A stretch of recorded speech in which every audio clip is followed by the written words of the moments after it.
Big weekend of NFL football. Sohail, were you in on those 2 conference championships yesterday afternoon, brother? Of course. No, I have no idea. But I did see on Twitter that NFL is rigged is trending. I don't know what's going on there, but something with the Chiefs or the Bengals. The NFL appears to have wanted Pat Mahomes and the Chiefs in the Super Bowl more than they wanted the Cincinnati Bengals and my guy Joe Burrow in the Super Bowl. Very disturbing just chain of events there at the end of the game. Some ridiculous calls that, listen, if the game comes down to a call by an official and that one call makes the difference between whether you win or whether you lose, my dad always raised us this way. Don't talk about the refs. If you weren't beating them bad enough to withstand one bad call, you weren't beating them bad enough. But this was numerous calls. It was very troubling. It definitely doesn't make the league look good. I can tell you that. It does lend itself toward those people who might say that this was rigged or that the NFL sent out a bulletin saying who they wanted to play. In the first game, it was Philly just running the Niners off the field. Once the Niners lost their quarterback, he sustained an elbow injury on a fumble.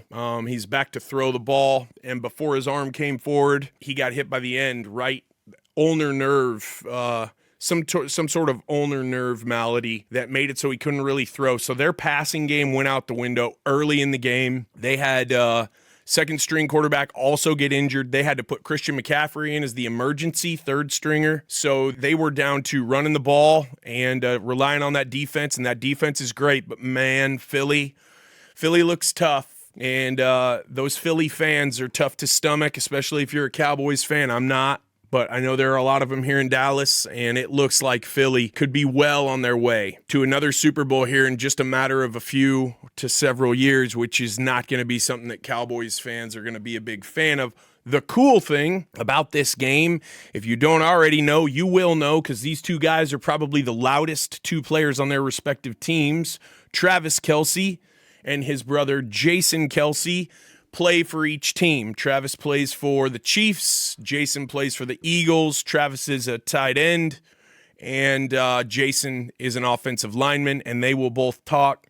So he'll see if you can find Jason Kelce, Kelce, Super Bowl parade, and we'll give examples. These guys are like pro wrestlers. They're both very entertaining. They're both outstanding players, quite possibly the best players at their position, respectively. I don't know if we've ever had 2 high-profile brothers play against each other in the Super Bowl, but that's going to be entertaining to watch. They're both very entertaining individuals.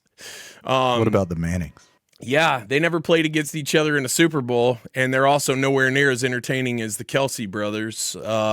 But they are on every damn commercial. If you watch any sort of mainstream content these days, you get the Mannings in their chip commercials. And maybe we can react to that if we can find the chip commercial that debuted yesterday.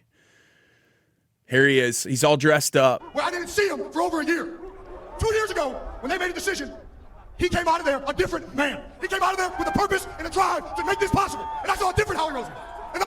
What? I don't really know what he's dressed up as. They're the Philadelphia Eagles. He's dressed up like a Swami or like Aladdin. A bunch of them wore costumes during the Super Bowl parade. And he gets up there and he just lets it go, man. Three dogs run faster. And that's this team. Bottom line is, we wanted it more. All the players. A lot of That's fireball. amazing. A lot of fireball involved. And then if you can also, if you can YouTube search Travis Kelce, mayor. So at the beginning of this week, the mayor of Cincinnati called Arrowhead Stadium Burrowhead Stadium. And that fired the Chiefs up. And if you know anything about pro athletes, they're always looking for anything to use as motivation, because when you get tired or hurt or you're down, you got to dig deep. And a lot of times that emotion, that anger emotion, is an elixir, man. It's awesome getting that adrenaline up. So when the Cincinnati mayor called Arrowhead Stadium in Kansas City Burrowhead Stadium, that fired some people up. And we might get a little here. This might just be where he says,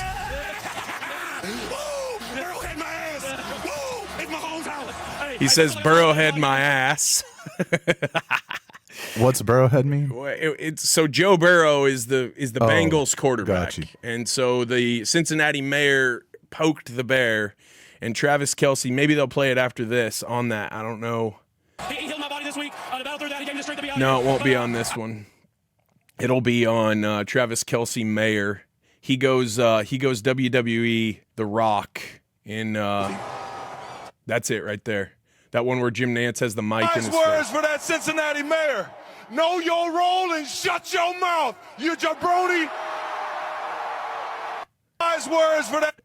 So, yeah, man, the NFL do whatever it's got to do to be as entertaining as possible. And I don't know what the ratings were for both of those games yesterday, but that second game, the Chiefs-Bengals game, did come down to the end, and the Chiefs won with a last-second field goal.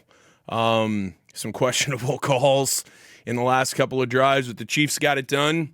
And the Hunt family, who owns the Chiefs, have Dallas roots.